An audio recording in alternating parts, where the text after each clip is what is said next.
Just so we're clear, this is a non-fiction documentary series about FinTech. Indeed. This is not the Wizard of Oz set in modern times. That's right. But everything you're just describing to me sounds like a fantasy world.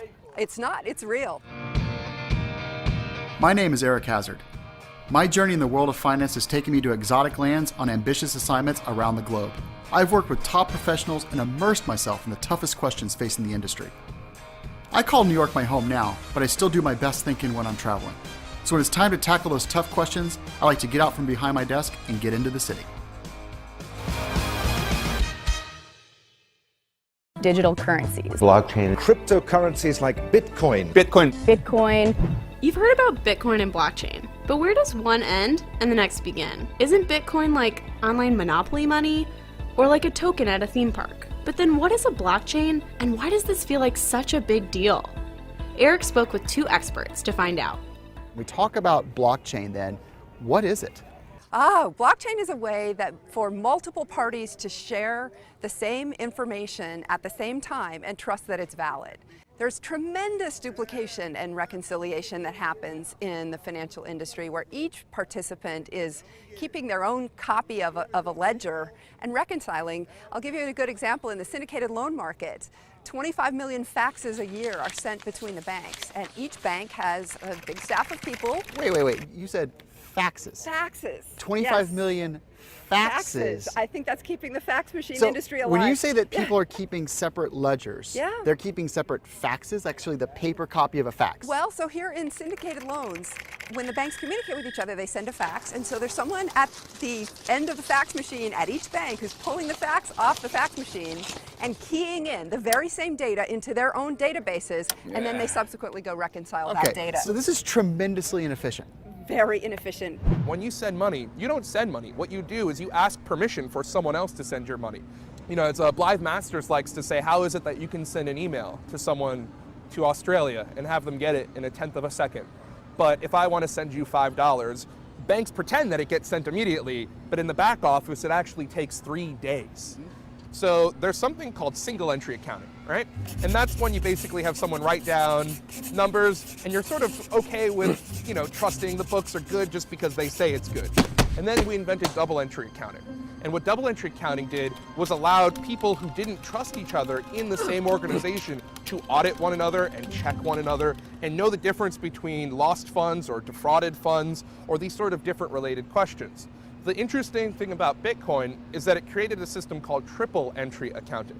Each firm can have its own copy of the ledger, but that there's this third way for them to check against to know that their copy of the ledger is exactly the same as every other person's copy. So imagine if you had an Excel sheet and every time a change happened on that Excel sheet, you knew that every single other person in your industry saw the exact same change in the exact same way. That's called triple entry accounting. I have that. It's called Google Sheets. And I have it throughout my organization. I can change things and see other people changing them at the same time. So why do I need a blockchain? So the interesting thing about changing a number on a Bitcoin database versus something like Google Sheets is that to modify a transaction on Google, you just do it. The permissioning system is fairly blah, right?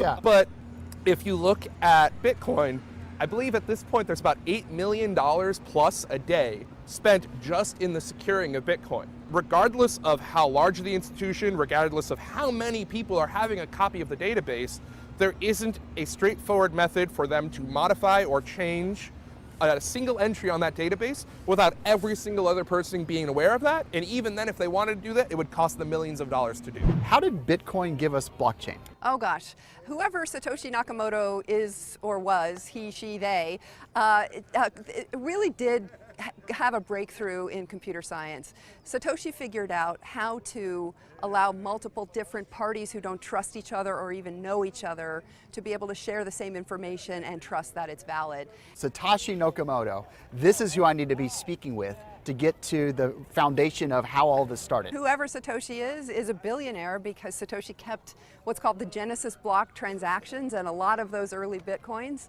in a Bitcoin account, if you will, what's called a wallet. And everybody watches to see if those Bitcoins move. and they've never moved. So whoever Satoshi is, that person or people are very rich today. Okay, we've established that blockchains were created for Bitcoin as a way to manage transactions quickly and efficiently across multiple businesses.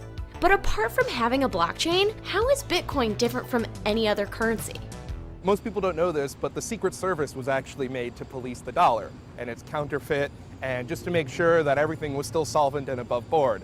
And when you look at how the Federal Reserve System, the Secret Service, and the entire United States government is basically set up to maintain the integrity and the security of the dollar, the thing that's interesting about Bitcoin is it's entirely able to do that just with a program, just with math, just with something called Bitcoin miners, which are just people running servers in their backyard, sort of like Google runs servers in a warehouse. And the interesting thing about that is, what if we had money without the Federal Reserve? What if we had money without a politician? What if we had money where there really wasn't anyone in charge? What would that look like? How would that be? Let's run with this mining metaphor for a bit here, because I think back to olden times, and a miner would go out into the hills of California and extract a gold nugget from a creek, and then take it down to a ye old gold shop, and somebody would give them money for the gold because the gold held a value. Why would anyone give you money for computation? Well, what's the value there? I would say that a lot of gold's value was the fact that it was shiny and people liked it. And you could say that a lot of Bitcoin's value is A, the sunk cost, analogous to gold, and B, the fact that it's shiny and people like it. But what is it backed by? Bitcoin's backed by subjective value theory.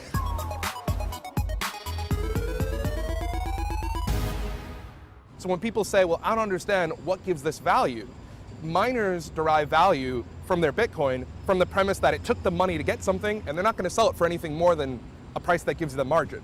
And then that would be how the market would establish sort of an intrinsic price for Bitcoin.